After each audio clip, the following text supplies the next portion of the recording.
कि डेहरी के मुस्लिम अब घर वापसी कर रहे हैं, अपना गोत्र बदल रहे हैं। डेहरी के मुस्लिम हिंदू सरनेम भी इस्तेमाल कर रहे हैं। शुक्ला, दुबे, तिवारी ये सरनेम से इस्तेमाल किए जा रहे हैं। सिंह और कायस्थ सरनेम भी लिख रहे हैं मुस्लिम समाज के लोग। गाय का भी पालन कर रहे हैं डेहरी के मुस्लिम। और डेहरी में ऐसे में जो सामाजिक परिवर्तन हुआ है, जो सब कुछ बदल गया है, इसको लेकर चर्चा तेज चल रही है कि आखिर ये हुआ क्या है। चलिए पहले आपको तस्वीर दिखाते हैं। तस्वीर के जरिए जरा अगर आप समझेंगे तो आपके लिए समझना आसान होगा, क्योंकि हैरानी तो आपको हो ही रही होगी। जरा ये तस्वीर देखिए, ये डेहरी गाँव है। डेहरी गांव की तस्वीर दिखा रहे हैं। यही वो गांव है जहां के लोग अब हिंदुत्व को लेकर जो उनकी जड़ें थी उसकी पहचान कर रहे हैं। और जरा आप शादी का कार्ड देखिए। अमूमन ये निकाह का कार्ड है, देखिए शादी नहीं है, निकाह का कार्ड है।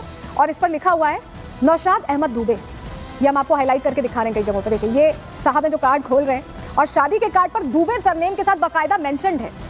ये बाकायदा मेंशन्ड है। और जरा ये देखिए, मुस्लिम समाज के लोग गौ पालन भी कर रहे हैं। ये तस्वीर देखिए, ये वही डेहरी गाँव है।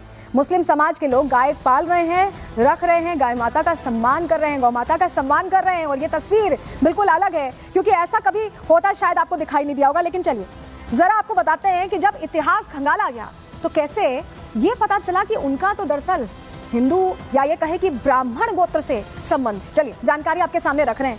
देखिए सीए एनआरसी को लेकर पूर्वजों की खोज वो कर रहे थे। बीच में खबर चली थी कि सीए एनआरसी में दस्तावेज होने चाहिए, तो दस्तावेज खंगाल रहा था यहाँ पर परिवार। और ऐसे में मुस्लिमों ने पूर्वजों को खोजा तो वो हिंदू निकले। हैरान करने वाली बात यह हुई कि 7 पीढ़ी पहले का गोत्र ब्राह्मण निकला उनका। उसी समय धर्म बदलने का खुलासा हुआ। उन्हें पता चला कि वो धर्मांतरण के बाद मुस्लिम बने हैं। पूर्वजों ने 7 पीढ़ी पहले इस्लाम कबूल किया था और अब पुरानी जड़ों से यहाँ गांव के जो मुस्लिम हैं, जो लोग हैं, वो जुड़ रहे हैं, अपने पूर्वजों की गलती सुधार रहे हैं, जो मुस्लिम समाज के इस गांव के लोग हैं। और यही वजह है कि अब वो ये ऐड कर रहे हैं कि वो ब्राह्मण है और सरनेम भी वैसा ही ऐड कर रहे हैं। लेकिन क्योंकि मुस्लिम के तौर पर जन्मे थे तो आखिर क्यों ये सरनेम बदलने की क्या जरूरत पड़ी? चलिए इसका जवाब भी आपको दे रहे हैं। दरअसल मुस्लिमों ने सरनेम बदलने की वजह भी बताई है। उनकी तरफ से कहा गया है कि शेख, पठान, सैयद जैसे सरनेम उधार के हैं। क्यों ऐसा कह रहे हैं वो? उनका कहना है कि शेख सरनेम जो है वो अरबी लोग इस्तेमाल करते हैं, मिर्जा सरनेम तुर्की लोग करते हैं और मुगलों के वंशज खान का इस्तेमाल करते हैं। ये कह रहे हैं यहाँ के लोग। ऐसे में हम उनका सरनेम क्यों अपनाएं? मुस्लिम बोले कि उधार का सरनेम नहीं लेंगे। और यही वजह है कि वो जो उनकी पीढ़ियां जो फॉलो करती थी, 7 पीढ़ी पहले जो कुछ था उस हिसाब से वो चलने की बात कर रहे हैं। तो देखिए ये कहा जाता रहा है कि ये तो सनातन की धरती है। ये बार बार कहा जाता रहा है, ये सामने भी आता रहा है। लेकिन पहली बार कोई ऐसा गांव सामने आया, कुछ ऐसे लोग सामने आए हैं जो ये मानने को तैयार हैं कि वाकई धर्मांतरण उस दौर में कराया गया। मुस्लिम अब हैं लेकिन हिंदू हुआ करते थे। रिपोर्ट देखिए।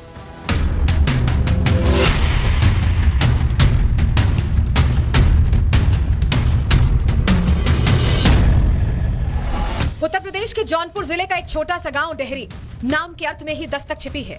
दस्तक सनातन की, दस्तक घर वापसी की, दस्तक अपनी खोई हुई मूल जड़ों से जुड़ने की, जिससे पीढ़ियों पहले उधार में लिए गए नाम और धर्म से छुटकारा पाया जा सके। डेहरी गांव के लोग अब इस मुहिम का हिस्सा बन गए हैं। भैया अपनी जड़ों का खोजें, पता कि 8 पीढ़ी से लाल बहादुर दुबे जी थे, तो भैया वही अपना टाइटल लगाना स्टार्ट किए दुबे। और गांव में भी जैसे अब गांव को तो छोड़िए, 2-3 जिले में काम कर रहे हैं कि सबसे बोल रहे हैं कि अपना जो मूल रूप है हमारा जड़ों से जुड़े वाला उससे जुड़िए। बाकी का हम लोग तो कहीं से आए नहीं है अरब से, तो हम लोग तो यहीं के रहने वाले, यहीं की संस्कृति, यहीं का सब कुछ है, तो उस हिसाब से अपना लगा रहे हैं। डेहरी गांव के लोगों ने अपनी जड़ों की खोज शुरू की तो वो सनातन से जुड़ी मिली। इस गांव के पूर्वजों ने 7 पीढ़ी पहले इस्लाम अपना लिया था। अब गांव के मुसलमान इस गलती को सुधार रहे हैं। इसकी शुरुआत हुई है सरनेम में बदलाव से। गांव के लोग अब अपने पुराने गोत्र के अनुसार सरनेम बदल रहे हैं। कोई अपने नाम के पीछे दुबे लिख रहा है तो कोई शुक्ला, कोई सिंह लिख रहा है तो कोई तिवारी। हमको ये प्रेरणा हमारे राष्ट्रीय अध्यक्ष श्री गुरु जी के द्वारा मिली। और इसके पीछे भी एक घटना है जो बिस्वा गांव की है। बिस्वा में सुभाष मिश्रा जी हैं, उन्हीं के परिवार के मिश्रा जी लोग ही मुस्लिम हो गए। तो वहाँ पे एक ब्राह्मण महिला थी जो बुजुर्ग थी, उनका कोई वारिस नहीं था, तो भीख मांग रही थी। तो उन्हीं मुस्लिम परिवारों ने आजीवन उनके साथ सहयोग किया। और ये किस्सा मुझे सुभाष मिश्रा जी ने बताया। तो मैंने गुरुजी से इसका जब जिक्र किया तो गुरुजी ने कहा कि ये तो बहुत बढ़िया चीज़ है और सौहार्द बढ़ाने में ये बहुत कारआमद साबित होगी। तो इसी चीज़ को गुरुजी के कहने पर हम लोग आगे बढ़ाए हैं। डेहरी गाँव के लोग अब देश के उन मुसलमानों को सीख दे रहे हैं जिनके पूर्वजों ने पहले किसी भी वजह से अपना धर्म बदला। इनका मानना है कि डेहरी एक ऐसा इकलौता गांव नहीं है, ऐसे कई गांव हैं जिनका सामूहिक धर्मांतरण कराया गया। ऐसे लोगों को अब अपनी मूल जड़ों की खोज करनी चाहिए। Bureau report, Republic Bharat. देखिए, ये सच सामने आ गया है कि पहले वाकई जो मुस्लिम आक्रांता आते थे उन्होंने धर्मांतरण कराया और गवाही दे रहा है डेरी गांव कैसे इस्लाम यहाँ आया भारत में। अब ये आपको बताने जा रहे हैं, चलिए जानकारी जल्दी से आपके सामने रखते हैं। भारत में इस्लाम 7वीं सदी में आया था, ये जानकारी मिली है, शताब्दी में आया था। और भारत में इस्लाम 2 तरह से फैलाया गया। कैसे फैलाया गया? पहला सूफी संतों के प्रचार प्रसार से फैला और दूसरा मुस्लिम शासकों ने दमन चक्र चलाया। 7वीं शताब्दी में मोहम्मद बिन कासिम ने हिंदुओं को कब्जाया। कासिम ने हिंदुओं का कत्लेआम भी कराया और दमन से बचने के लिए हिंदुओं पर दबाव डाला गया धर्म बदलने का। हिंदुओं पर तरह तरह के कर लगाए गए, यानी टैक्सेस लगाए गए। और औरंगजेब के समय भी सबसे ज्यादा धर्मांतरण हुआ था, ये इतिहास की किताबें कहती हैं। औरंगजेब ने अपने शासन में घोषणा करवाई थी, क्या कहा था कि इस्लाम कबूल करो या मरने को तैयार रहो। इसके बाद ही कहा जाता है कि बड़े स्तर पर धर्मांतरण हुआ। तो क्या वाकई जितने भी मुस्लिम हैं उनके पूर्वज क्या हिंदू थे? ये सवाल है। रिपोर्ट इसी से जुड़ी आपको दिखा रहे हैं।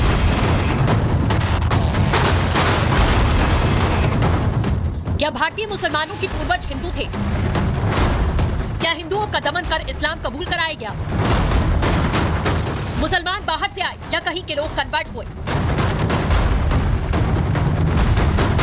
इस सवाल को लेकर देश में कई बार बहस हुई, लेकिन जब जब इसके मूल की तलाश हुई तो जड़ें सनातन से जुड़ी मिली। इतिहासकारों ने भी कई किताबों में इसका जिक्र किया। मुस्लिम आक्रांताओं की बर्बरता की कहानियां लिखी गई। उस समय खौफ ऐसा था कि गांव के गांव अपनी जान बचाने के लिए कन्वर्ट हो गए। यही वजह है कि अब कुछ मुस्लिम परिवार पूर्वजों की खोज कर उनकी जड़ों से जुड़ रहे हैं। भारत में सिर्फ हिंदुओं पर अत्याचार कर उनका धर्मांतरण ही नहीं कराया गया, बल्कि हिंदुओं के बड़े मंदिरों को, स्थलों को तोड़कर उनका ढांचा इस्लामिक कर दिया गया। देश में ऐसे कई मंदिरों के सर्वे की मांग उठ रही है। कई याचिकाओं के आधार पर सर्वे हो रहे हैं और जब इसका मूल खोजा जा रहा है तो उसमें सनातन के चिन्ह निकलकर सामने आ रहे हैं। जब जड़ें खोदी जाती हैं तो सनातन ही निकल के आता है। वो मंदिरों का मामला हो चाहे नस्लों का मामला, तमाम उदाहरण इसके देश भर में देखने को मिलते हैं। और जौनपुर में तो अब आलम यह है कि तमाम अलग अलग धर्मों के जुड़े लोग जिन्होंने जब अपनी जड़ें खंगाली, जब अपने नस्लों, अपने पूर्वजों के बारे में पता किया तो मालूम निकल कर आया कि कोई दुबे परिवार से है तो कोई पांडे परिवार से। जौनपुर के ग्रामीण अंचलों में ऐसे गाँव जहाँ तमाम मुस्लिम लोगों ने, मुस्लिम परिवारों की मुखियाओं ने अपने नाम के पीछे किसी ने दुबे तो किसी ने पांडे टाइटल लगा लिया है। सदियों पहले कुछ आक्रांताओं ने जिस विवाद की जड़ रखी, आज उनका खात्मा हो चुका है। अब ना वो आक्रांता बचे हैं, ना उनके बच्चों का दबदबा। लेकिन आज भी कुछ कन्वर्टेड लोग उन आक्रांताओं की दमन को भूलकर उनकी ही विरासत के लिए मरने मारने को तैयार बैठे हैं। Bureau report, Republic Bharat. Delhi में चुनाव आ गए हैं और इसी के साथ घुसपैठियों का मुद्दा तेजी से चर्चा में है, क्योंकि ये जो रोहिंग्या बांग्लादेशी घुसपैठी है, इनका लिंक यहाँ पर लगातार हो रहे हमलों या ये कहें कि सुरक्षा को लेकर जिस तरह के कंसर्न जाहिर किए जाते हैं, चिंताएं जाहिर की जाती हैं, उससे जुड़ा सामने आ रहा है। और ऐसे में एक्शन शुरू हो गया है। एलजी ने आदेश दे दिया है। अब बात इसी की करने जा रहे हैं।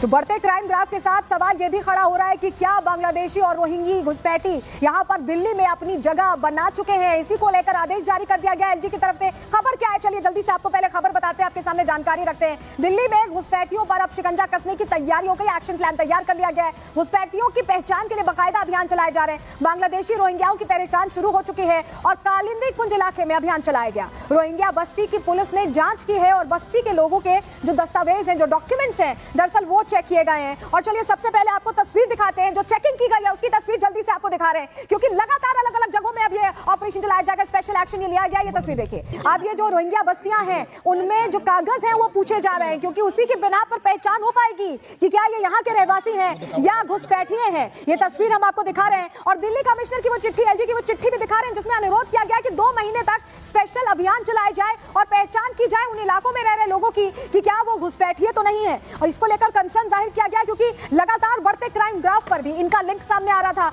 और ऐसे में यह सवाल बना हुआ है। इसको लेकर एक्शन की मांग कर दी गई है एलजी की तरफ से और एक्शन होता दिखाई भी दे रहा है। तो आपको बताएं जो चिट्ठी में क्या लिखा है। दिल्ली में घुसपैठियों पर एक्शन की मांग की गई है। एलजी के सक्सेना ने गृह विभाग को ये चिट्ठी लिखी थी और घुसपैठियों पर कार्रवाई का आग्रह किया था। दिल्ली के पुलिस कमिश्नर को निर्देश इसके बाद दिए गए हैं। 2 महीने तक विशेष अभियान चलाने के निर्देश है। तय सीमा के अंदर सख्त कार्रवाई की बात भी कही गई है और यहाँ पर पुलिस एक्शन की साप्ताहिक रिपोर्ट भी मांगी गई है, यानी हर हफ्ते जिस तरह से ये एक्शन लिया जा रहा है उसको लेकर रिपोर्ट भी पेश की जाएगी। हमारी सहयोगी काजल उस वक्त मौजूद थी जब पुलिस वहां पहुंचती है जांच के लिए। रिपोर्ट उनकी आपको दिखा रहे हैं। देश की राजधानी दिल्ली में बांग्लादेशी रह रहे हैं और इसे लेकर दिल्ली के एलजी वीके सक्सेना ने कमिश्नर को एक चिट्ठी लिखी जिसमें यह कहा कि दिल्ली में जो भी बांग्लादेशी और रोहिंग्या रह रहे हैं उन पर जल्द से जल्द कार्रवाई होनी चाहिए। ऐसे में दिल्ली पुलिस ने आज छानबीन की और ये पूरा एरिया आपको दिखाते हैं। ये स्लम्स एरिया है जो है कालिंदी कुंज का, जहां पर आप देखेंगे तो तमाम जो जगह है वहां पर कूड़ा करकट आपको पूरी तरह से नजर आएगा।